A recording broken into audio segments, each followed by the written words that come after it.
If you had six figures to spend on the perfect GT sports car, a Porsche 911 was really your only choice. However, 2 years ago when Mercedes introduced the AMG GT, it really showed buyers just how bland and boring the Porsche can look at times. This week I'm in beautiful Portland, Oregon with some gorgeous scenery with an equally gorgeous car. This is the 2018 Mercedes-AMG GT C Roadster, and we're going to find out if its beautiful looks match its driving style.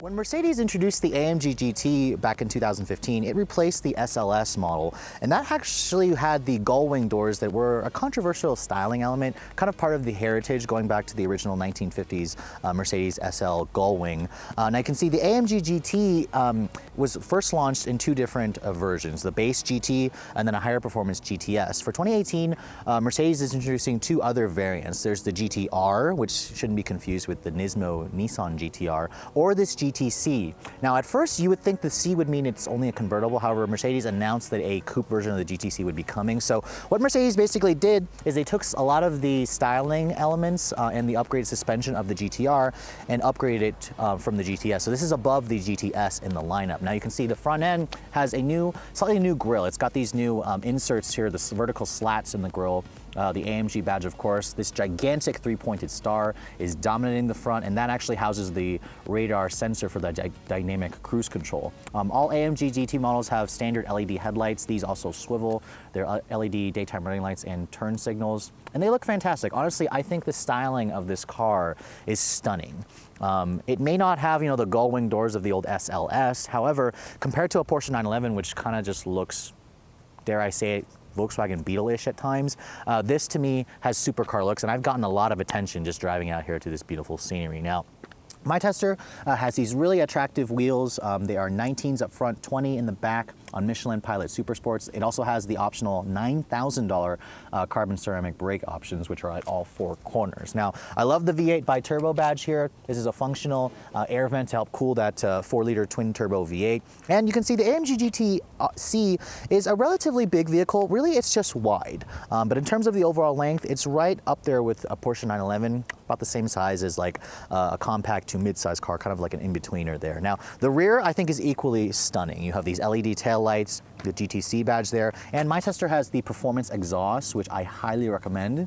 It's one of the best sounding engines. It gives you all those crackles and burbles that you expect from a Mercedes AMG product. And with the top down right here, it's a soft top. You can actually get the top in 3 different colors. This is just the standard black top. I think it's a good decision how they went with the soft top. You can also get the GTC or the Roadster in the base GT form, but really with the additional horsepower that this gives you, I kind of would just go for this model. It's a really good car that will age well. It's a timeless looking design.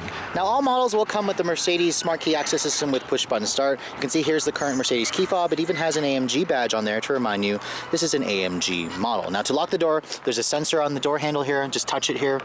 That locks the door. To unlock it, there's a sensor on the back of the handle. It opens the door for you. Now, looking at the interior, you can see this is a seriously stunning cabin. I really love my tester with the blue, this brown leather. You have these AMG specific Recaro seats, and they just look fantastic. It's a really upscale looking cabin, much better looking for me than like a Porsche 911. You can see here, there's lots of premium materials, real metal, real carbon fiber, contrasting stitching. I love the AMG steering wheel. And then when you get in here, it's a lot lower actually than you would expect it to be. But once you settle in, it's a lot easier to get into versus some other supercars that I was driving earlier today. But when you shut the door here, it sounds nice and solid. Even though this is a convertible, Mercedes has built a very solid structure here. Now, to start the vehicle up, just put your foot on the brake, and the engine start button is actually over here. Push it. You can see here, that's actually with the exhaust off right now. I'm going to turn the loud exhaust on. And this thing basically reminds you that you're in an AMG product. That's what I love about AMGs, is the noise they always make. Now, you can see here, looking at the rest of this cabin, it's just stunning. The materials in here are exquisite. You have leather stitching everywhere, high quality materials, real carbon fiber. Love the way the dash is actually laid out. I love the 4 vents here that are circular. I love all the buttons. This center console, though, is massive. Which does take a little bit of space, but the interior also just feels roomy. You're so far away from your passenger. It's a lot different feeling than some of the other cars that I've tested in this segment. Now, the door panels are also stitched leather everywhere, real aluminum. The windows are one-touch automatic for both front. Kind of expected that. It's all stitched down here as well in the lower part of the door panel. I love the steering wheel. This is the Alcantara steering wheel. It's a flat bottom. It feels nice in your hands. It has an electric power steering assist with these metal paddle shifters. I can't wait to basically drive this thing and show you guys the way it drives. Now, the head unit here, it's the 8.3-inch upgraded Mercedes command system. It all works from this little controller here. I've showed you this before in other Mercedes products. It's a touchpad here. You can basically push forward here on the wheel. It shows all your different sources. Mercedes doesn't give you any shortcut buttons here, so instead you kind of have to hit menu, and then that'll basically pull up all your usual sources. It does have Apple CarPlay and Android Auto, which is definitely nice. And then when you go to the map display here, this is the current Mercedes navigation head unit, which is nice. Not quite as nice as the Audi Google Earth for me, but this is definitely much more special than what you find in some of the Japanese brands. So you can definitely enjoy, the updated infotainment system in here. When you put the vehicle into reverse, you also get a nice backup camera. Mercedes does, one of the best ones in the industry. No 360 camera though. Would be nice to see that there, but that's okay. Put the top down, you can see everything. Now you can see here all these switches down here. This is your drive mode selector. There's an intelligent, comfort, sport, sharp, and then race. Down here is your traction control off button. This adjusts your suspension. There's your loud exhaust, auto start stop, and then your volume controls are here. Basically, this transmission selector here is weird because they put it so far back, and I find myself kind of going like this to shift, which feels unnatural. So that's really the only thing you kind of have to get used to. This right here closes and it makes it for a really flush looking cabin. There's your cup holders right there with a power outlet as well. Over here, there is a little center console with some good storage, a USB port. 2 of them is included as well. And storage in here is not bad for a sports car like this. The glove compartment also is a little bit on the small side, but it's damp, it's lined with felt. I mean, overall, the cabin of this car is probably its strongest aspect. I really love the way everything looks in here, and it feels a lot more expensive and special than some of its competitors. With any convertible, you're probably wondering how much space can the trunk actually hold. Now, this obviously has been reduced compared to the standard model. I don't remember the exact numbers. In fact, Mercedes, I don't even think has numbers yet, but you can see here, it kind of resembles, I'm gonna guess around 5 cubic feet of space. It's not much. The load floor is a little bit shallow. It is very wide though, so you could technically put maybe 2 small duffel bags in this car, but you probably want to pack light, and it looks like maybe a pair of golf clubs could fit, but honestly, you should probably pack light.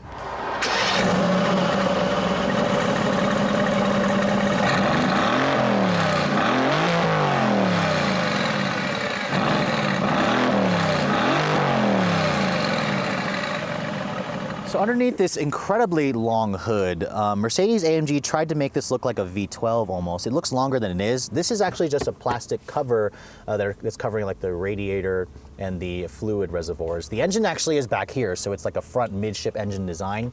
And it's a V8. Try finding a V8 in a Porsche 911. It's the 4-liter bi-turbo V8 with a hot V configuration. You can see the turbos sit right there on top of the engine, so there's less travel for the exhaust gases, which means less lag. Now in the GT C, it makes more power, 550 horsepower and 502 pound-feet of torque from 4 liters. The base GT makes like 469, a GTS makes 515, and then the GTR makes 577, in case you guys, are wondering where all this fits in the power hierarchy. Now, it's only rear-wheel drive. That's the only drive wheels Mercedes offers, and it all goes out through a 7-speed dual-clutch transmission. It's an AMG-designed transmission. This vehicle is pretty heavy. It weighs around 3,900 pounds, like 500 pounds heavier than a 911.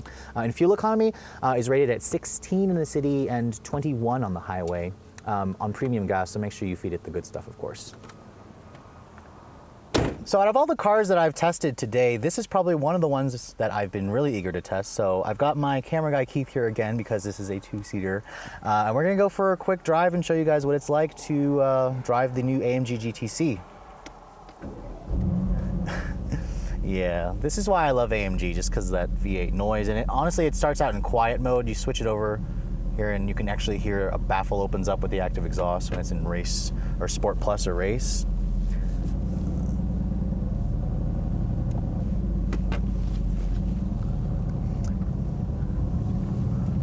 Now this is definitely a wide vehicle. It feels massive compared to some of the other cars in this segment. It actually gives it kind of like an American muscle car feel, but that's kind of the way AMG's always been. They're kind of always been like German muscle, so it doesn't really surprise me. Now it's not hard driving this car, you just kind of have to get used to how wide it is, but my initial impressions are just, it's amazing how refined this car feels. It is really smooth, the power is really linear, the transmission is really responsive and refined, one of the best shifting dual clutches I've experienced. And it also, honestly, it shrinks when you kind of start attacking some corners.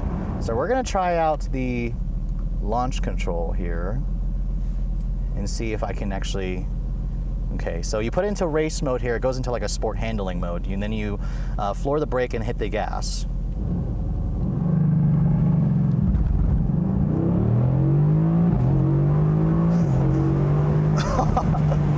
Oh yeah. So compared to some of the other cars I've driven, this is a little bit less drama.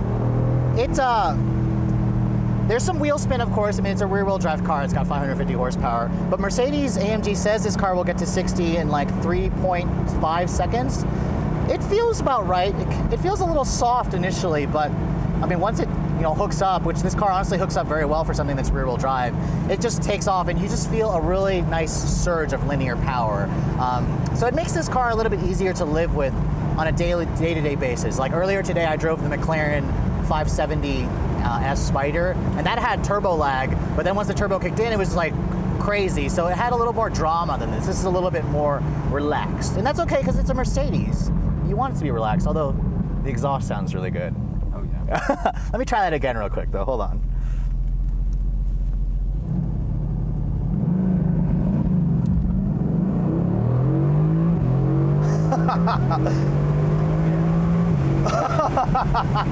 Wow. Yeah.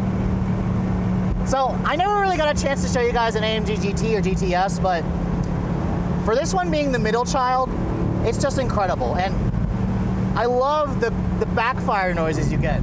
Oh, listen to that. That's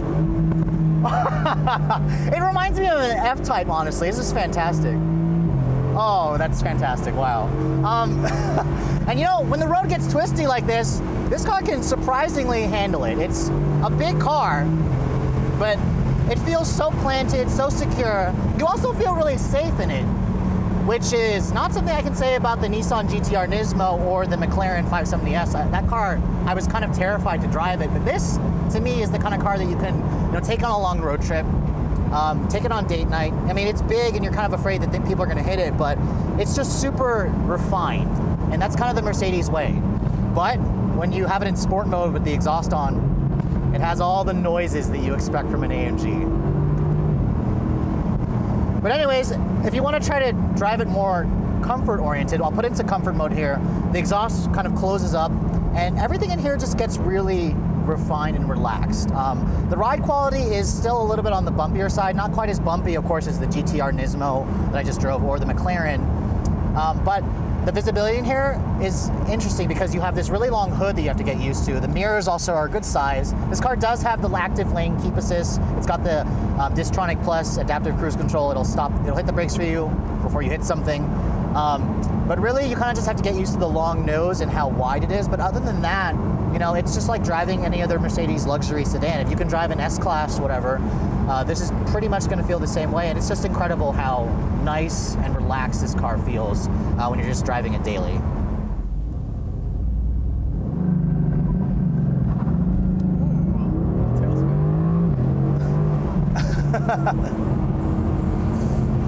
What was that? Was that a bird? I don't know. I don't know what that was. What the hell was that? That was a bird. The wildlife? I think so. It's really strange.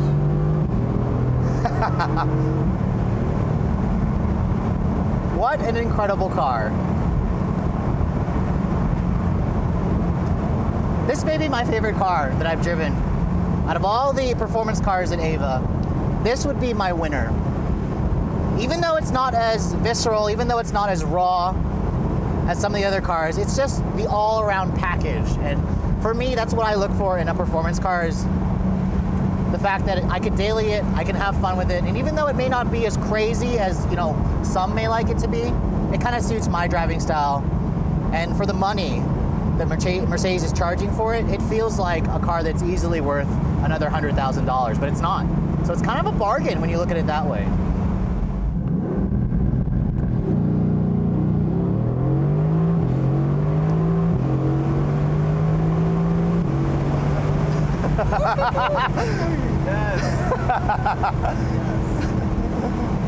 So after driving the Mercedes-AMG GT C, I have to admit this car seriously impressed me. The styling alone is enough to kind of grab me, but the driving dynamics are pretty much otherworldly for Mercedes. Mercedes in general has really been on a mission to completely overhaul their lineup. As you guys saw, the interior is equally gorgeous, it's comfortable, it's spacious. The transmission is a really quick shifting dual clutch that honestly is one of the best dual clutches I've driven. And the V8 of course makes lovely noises when you guys get the performance exhaust. And even though this car is rear wheel drive, it puts the power down really well and hides its weight. When you start attacking some corners, it really feels flat, it feels stable, it feels secure, and it has, honestly, it's just a lot of fun. Now, there are times where, you know, if you guys are gonna compare this to a 911, you do feel how this car is much larger. However, I will argue the Mercedes has a nicer interior. It's a lot more special. You'll get a lot more attention in this versus than just kind of the 911s, which don't really look all that different. With all that said, what is this AMG GT C Roadster going to cost you? Now, a regular AMG GT Roadster starts at around $124,000. It's $12,000 more when you guys get the convertible version.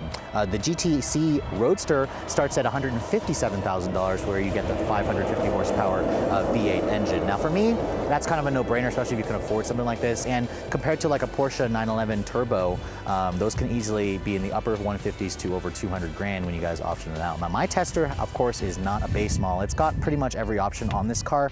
It's got the $9,000 for the carbon ceramic brakes. It's got the upgraded interior, updated carbon fiber. All in, mine's around 179 grand, which I know it's a lot of money. However, just keep in mind that it has kind of supercar looks to it. It's a little bit of a tweener, but it doesn't have that, you know, $250,000 to $300,000 price tag that you're gonna get with some of the supercars like a McLaren, like a Lamborghini, or like a Ferrari for that matter. But I hope you guys have enjoyed my full overview on this 2018 Mercedes-AMG GT C Roadster. If you're lucky enough to be able to afford something like this one should be at the top of your list. If you're also looking to see the latest cars I'm testing, make sure you follow me on Instagram at Redline_reviews, like us on Facebook, and if you haven't done so, please subscribe to the Redline Reviews YouTube channel for all the latest reviews. Thanks so much for watching. I'll catch you all in the next video.